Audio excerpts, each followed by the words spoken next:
Hey, we're still live here at E3 at PlayStation, and the hits keep coming. I'm joined by David Cage. Hi. You are director at Quantic Dream, and you are working on this really fascinating game, Detroit Become Human. I was talking to Sean Layden earlier. I was talking to Scott Rhodey. We were raving about this thing. Tell me, give me the elevator pitch on this Detroit Become Human. Oh, I'm very bad at elevator speech. I'm the worst person on earth. If you give me an hour, then I can be good, maybe. But no, I mean, Detroit is a neo-noir thriller. It's set in a near future in the city of Detroit, of course, Michigan. And in this future, there are androids that look, speak, move exactly like human beings. And they have replaced human in most common jobs. Wow. So they are teachers, workers, babysitters, whatever. And they look exactly like human beings, but they are machines and they are treated as such. So in Detroit, you are going to play only androids, because we didn't want to create another story where the humans would be the good guys and the androids the bad guys, right. and they have a virus and you want to kill them before they kill you. We wanted to take a different angle and say, okay, what if they were the good guys and we humans were the bad guys? Fascinating. So that's exactly the starting point. And some androids in this world start to have a strange behavior.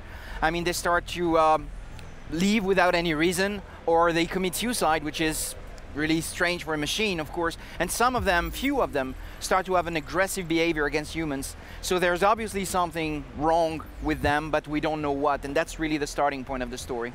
I mean, just hearing you explain that, my mind is clamoring with all of these, analogies to things that are happening in actual culture right now. It's really, really cool. So, this is what I love about great science fiction, is that it's about actual things. It's about actual parts of our society, about parts of our culture. So that's why it's so exciting to me to see a game like this. And we're seeing some footage right now. We saw some of this at the press conference, a big PlayStation press conference the other night. You guys have done Heavy Rain, you did Beyond Two Souls, actually going even further back, you did Fahrenheit, or as it's known here in the United States, Indigo Prophecy. Which name do you like better, by the way? Fahrenheit. Yeah, I do too, I think. And you did Beyond Two Souls most recently, out now on PS4. Here we go with Detroit Become Human. And it's all about choice and consequence, right? Oh, absolutely. I mean, the first thing to know is that there is more than one playable character. It's pretty much like Heavy Rain. Yeah. We have different androids that we can play. So at the moment, we have announced Kara as our very first playable character. And here we're at T3 to show the second playable character called Connor. And maybe there's more, who knows? Who's to say? Yeah. And the player will play them through different scenes. This is pretty much the same way Heavy Rain worked. And scene after scene, you tell the story. And what it was very important to us was not to tell the story through cutscenes, but to let the player build his own story through his actions, through his choices. So each player will have a different versions of this story. And this is really what we found exciting about this project. And of course, all characters can die. So there is no game over in this game. If you don't pay enough attention to your characters or make too many bad choices, you may lose one of your characters, as was the case on Heavy Rain. Yeah, that's great. And I mean, I've just loved, Quantic Dream to me is a company that's just not scared to take really, really esoteric concepts or really, really interesting risks creatively. And I think that's what's so exciting. Well, actually, we're very scared. Yeah. But we do it anyway. Yeah, you do it anyway. That's what you got to do, right? No, but we were very lucky also to get the support for 10 years now of Sony. Year after year. I mean, we came here in 2006 with our first short, which was called The Casting, that you can still find on YouTube. And that was exactly 10 years ago. And it was a dream come true for us to be And I remember that video very well. Yeah, and it was a dream come true for us to come to E3 and be on Sony's booth. Yeah. And here we are 10 years later, presenting Detroit for the first time in the US. So it's... I mean, it's tremendous, and I mean, I think it really speaks to the accomplishments of the studio. And I just love the theme, and I love the style. Like, you guys have always been had great style in your titles, but this one, I think it's got to be partly due to the power of PS4. You know, really being able to push the visual envelope. I mean, some of the stuff we're seeing right now is it's just knockout. You know, it's incredibly impressive. Well, we love developing engines, to be honest with you. We develop, each new game is a different engine. So we're probably one of the very few studios in the world to do that, because that's probably insane.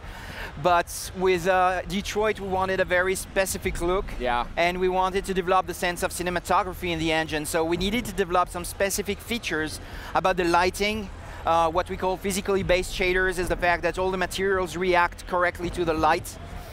We have developed what we call close-up lighting. So it's like in a film, when we have close-up shots of the characters, they always have a specific lighting set, so they always look great. Cool. Lighting, shadows, what we call physical cameras, which is the fact that our lenses are really based on real physics of real optics. So it's a lot of tiny things that you add them all up. You exactly, know? and maybe gamers won't care about all this, but they just know it looks great. Yeah, it looks great. Yeah. So it's not lost on me. I remember maybe 3-4 years ago, you guys released a video called Kara. Absolutely. You know, and it was about, it was actually really powerful about this robotic woman or an android woman being kind of constructed and kind of realizing who she is, trying to get away. Kind of soul-wrenching, actually, to watch that, but it was powerful stuff. And I think maybe it's become clear that that was maybe a prototype or sort of a thought experiment into this title. Yeah, well, it was not about Detroit. Actually, it was just a technical demo at the time. I just wanted to write a short piece, 5 minutes, and we wanted to test different emotions. So I needed to write a short script where my character would very quickly go from one emotion to another. And but the piece, when it became so successful, I mean, it's been viewed I don't know how many million times. It won an award at the LA Short Fest, which was a premiere for a video game, you know, technology. But I had no other plan beyond that. And actually, the question that people kept asking us was, what happens to Kara when she leaves the factory? And actually, I didn't have a clue. And but I was really haunted by this question, because I thought, yeah, what happens to her? Yeah. And so I had to imagine the world outside the factory and what would happen to her when she leaves the factory, and that was really the starting point for Detroit. Powerful stuff, and again, that's what I love about you and I love about Quantic Dream, is you're willing to take that stuff on, because it's not exactly like a standard blockbuster premise, right? It's a little deeper, it's a little more intellectual, but you guys have had some, you know, you guys have performed very well. I mean, Heavy Rain was a big hit. Beyond Two Souls did great, had a lot of Hollywood talent. I wanted to ask you a little bit about, you know, in terms of the interface, in terms of the controls, are we veering a little closer to Heavy Rain or a little bit closer to Beyond Two Souls, or?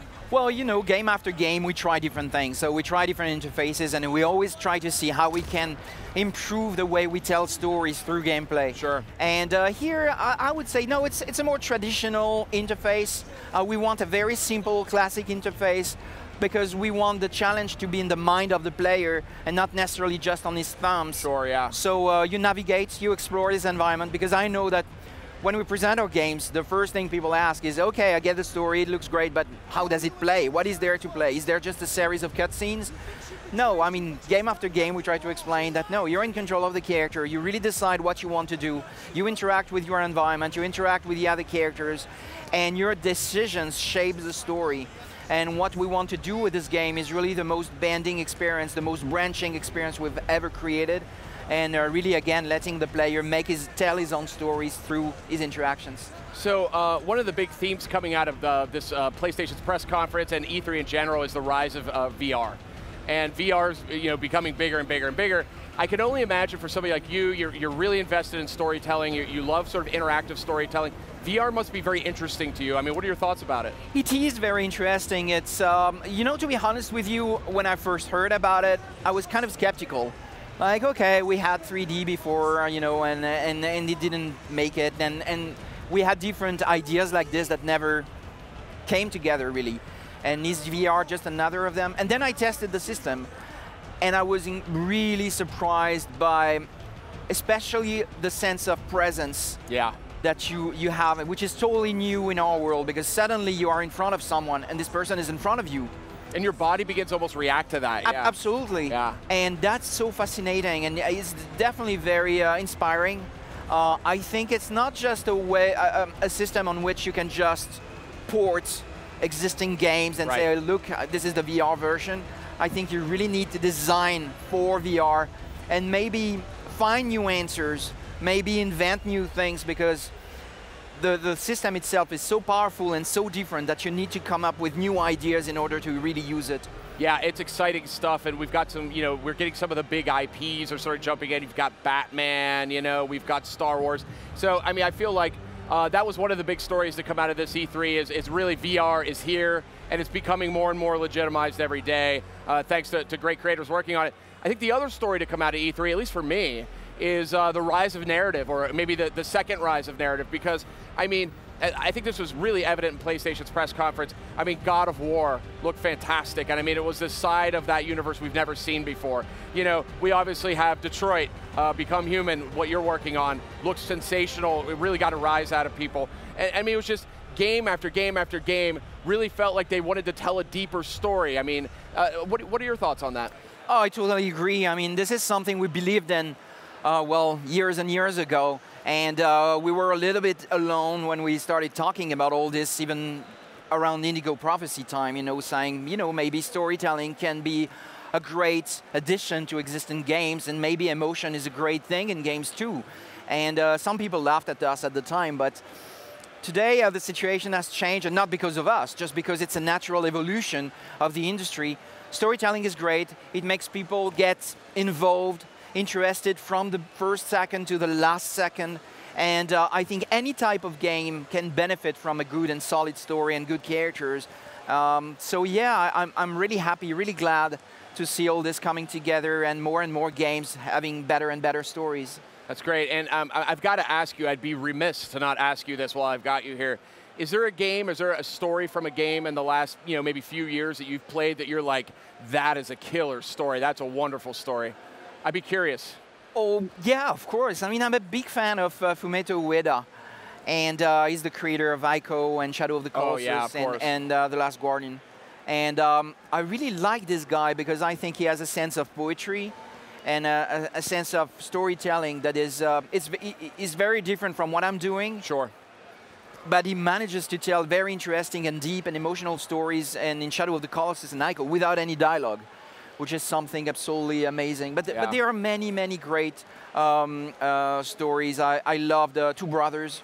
It was a good. Wonderful story. I mean, there are so many examples like this these days that it's difficult to pick up one. Yeah. For me, it was The Last of Us. I felt like that was just a really powerful accomplishment. Uncharted 4 also extremely impressive. I think Naughty Dog has really been looking great lately. Absolutely. But yeah, Detroit Become Human. I have to look out for that. It's that B that mixes me up. Detroit Become Human. It's coming to PS4. Yes. Do you have a time frame in mind, or is that still being discussed? No, we have not announced any release date for now. So it's still under works. Deep in development. Absolutely. Oh yeah, very deep in development. But I'm very excited. This one is hugely on my radar. Thank you. I've loved your last few games. This one looks like it's just right up my alley. I love the neo-noir. I love artificial humans. I love all that stuff. So you made this game for me, and absolutely. I want to thank you for that. Thank you. And I also want to thank you for stopping by to chat. It's a pleasure. Thank you for having me. Absolutely.